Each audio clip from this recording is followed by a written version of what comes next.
Tiga, yang berbahagia Ustaz, apa hukum selepas solat terus melihat handphone? Assalamualaikum warahmatullahi, Assalamualaikum warahmatullahi. Bini aku suruh cepat balik. Ada orang tanya saya, Ustaz Somad, apa hukumnya lelaki takut pada isteri? Kata saya, lelaki yang takut pada isteri, nanti bila dia mati, dia tak kena azab kubur. Sebab apa? Sebab dia dah terlalu kena azab di dunia.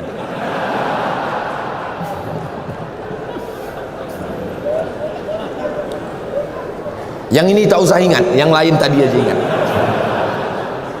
Sembayang tu apa? Apa sembayang itu?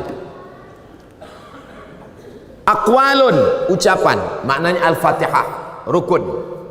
Wa af'alun, perbuatan, tegak, mengangkat tangan, ruku, i'tidal, sujud, duduk antara sujud, salam, tasyahud.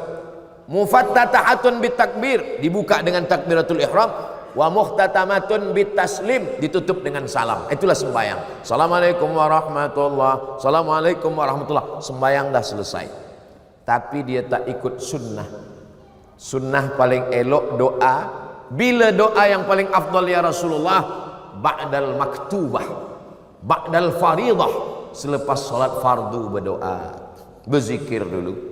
Astaghfirullahaladzim, subhanallah, subhanallah, subhanallah, alhamdulillah, alhamdulillah, Allahu akbar, Allahu akbar.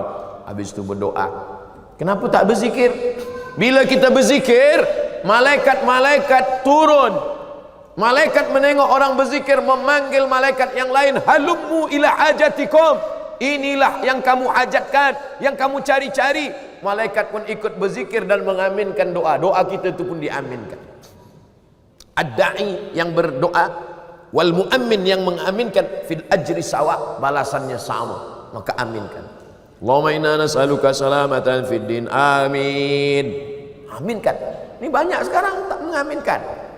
Bila ditanya, kenapa engkau tak aminkan doa imam? Imam tu minta hujan Ustaz, saya berniaga ais krim. Yang kita minta bukan hujannya, rahmatnya, barokahnya. Ini lepas sembahyang tak ada lagi berdoa. Assalamualaikum warahmatullahi, Assalamualaikum warahmatullahi. Macam ayam nampak padi. Kenapa engkau tak berdoa? Kenapa awak tak berdoa? Doa yang lama aja belum terkabul lagi. Berdoa. Kata Imam Sayyidina Umar bin Khattab, aku tetap berdoa karena doa itu adalah ibadah. Doa silahul mu'min. Nah, jadi adab dia kurang adab dia. Ustaz, bagaimana kita nak tahu kita rasa Allah ni redha dengan kehidupan kita? Dalam kitab Ar-Risalah Al-Qushairiyah kata ulama, aku tahu bila Allah ridha pada aku. Macam mana engkau tahu bila Allah ridha pada engkau? Aku tak tahu sembahyangku diterima Allah atau tidak. Aku tak tahu hajiku diterima Allah atau tidak. Tapi aku tahu bila Allah ridha pada aku. Macam mana engkau tahu? Bila aku ridha menerima takdir Allah, maka saat itu Allah ridha kepada aku. Apa itu ridha menerima takdir? Sururul qalbi ala madaratil qada. Hati senang, hati bahagia menerima ketetapan Allah Subhanahu wa taala. Ini berat. Banyak orang hanya pada level sabar. Kalau sabar itu hanya menahan tapi tak bahagia. Yang lebih daripada itu di atas sabar adalah ridha. Senang hati, lapang dada, tak sempit jiwa menerima takdir Allah. Dia tidak menengok ketetapannya, yang dia tengok siapa yang membagikannya kepada dia. Ini berat. Doakan supaya Ustaz Somad boleh ridha menerima ketetapan Allah. 5. Saya ingin bertanya, bagaimana mahukan rumah tangga yang bahagia di sisi Allah? Puan, ada 5 hak pada suami. Tuan, ada 5 kewajiban. Kalau dilaksanakan, insya Allah kita boleh bahagia. Pertama, bagi makan. Yang kedua, bagi pakaian. Yang ketiga, bagi tempat tinggal.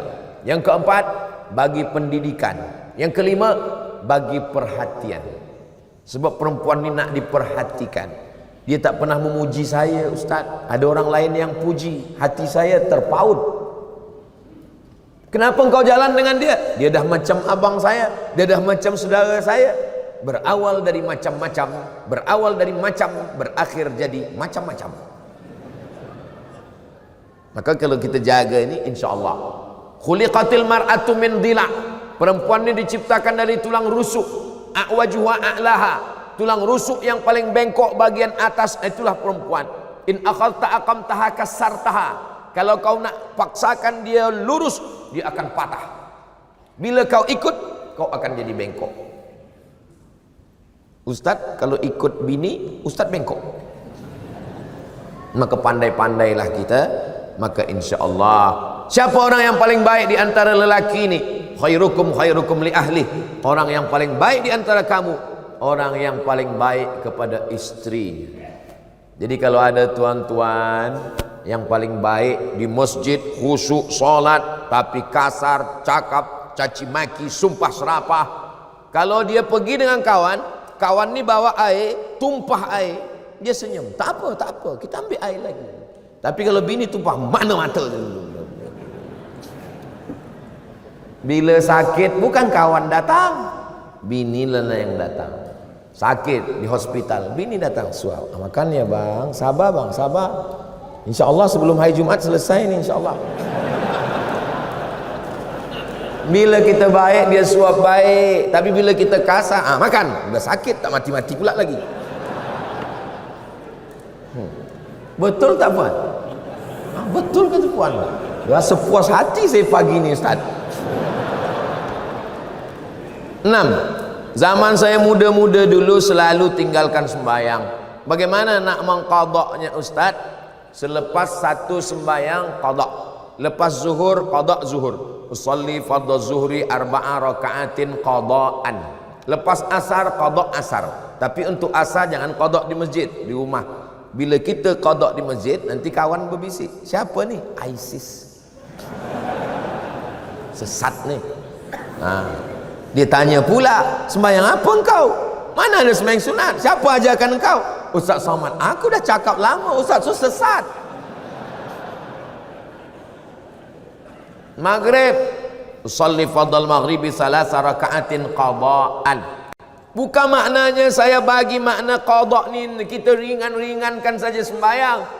Jam sikit tak sembahyang, mengantuk sikit tak sembahyang. Maknanya supaya kita jaga jangan sampai tinggal sembahyang. La kafarata laha illa dzalik. Sembahyang tak boleh ditebus dengan puasa. Sembahyang tak boleh hapus dengan umrah. Illa dzalik, mesti dengan sembahyang. Sepakat 4 mazhab ittifaq. Hanafi, Maliki, Syafi'i, Hambali, sembahyang mesti diqada. Tapi kata ustaz kami tak perlu qada. Ibnu Taimiyah kata, Ibnu Taimiyah tak perlu qada, istighfar saja. Tapi dia keluar daripada 4 mazhab. Kita pakai 4 mazhab, wajib diqada. Tapi jangan sebab tazkirah di Bukit Jelutong ni, esok semua office kosong. Kemana semua? Semua mengqada. Qada tu lepas satu sembahyang qada. Berapa tahun tak sembahyang? 10 tahun. 10 tahun qada. Lepas satu sembahyang. Bila saya mati, setahun mati, alhamdulillah selesai insya-Allah. Begitu cara qada. Audio Jungle.